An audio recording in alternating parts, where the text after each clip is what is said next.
Премиерот се и продава магла дека годинашните откупни цени на тутунот ќе имаат историски најголемо зголемување од 20%.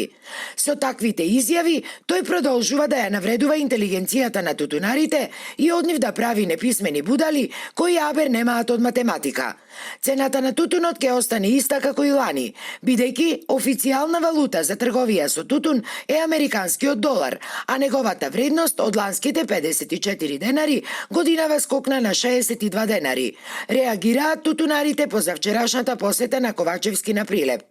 Просечната откупна цена во минатата година од 200 денари, претворена во долари, изнесуваше 3,75 долари по килограм, односно, според вредноста на доларот во тоа време, од 54 денари. Сегашниот курс на доларот со вредност од 62 денари, ако се помножи со ланската просечна цена од 3,75 долари, ќе добиеме просек од 233 до 235 денари, кој според цените кои вие ги објавивте и се очекува.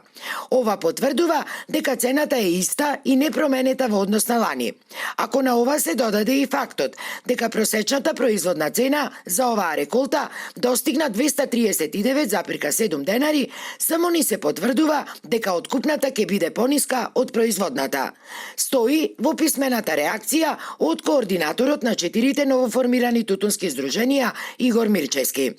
На трибината која СДСМ во петокот ја одржа во Прилеп, премиерот Ковачевски се пофали дека СДСМ секогаш бил на страната на тутунарите и земјоделците. Прва класа 300 денари, втора класа 240 денари, трета класа 180 денари и четврта класа 100 денари. Сето ова е 20% повеќе од минатата година. Исто како што вети ви остварив, дека за 30% ќе ги зголемиме откупните цени на грозјето, исто така ќе направиме и со тутунот во најкризната година која што се памети после Втората светска војна. Тутунарите пак порачуваат премиерот и сите надлежни институции да седнат со откупувачите и реално, а не со сеење магла, да ги подкренат откупните цени на тутунот, ако државата сака и во иднина да ја одржи оваа земјоделска гранка.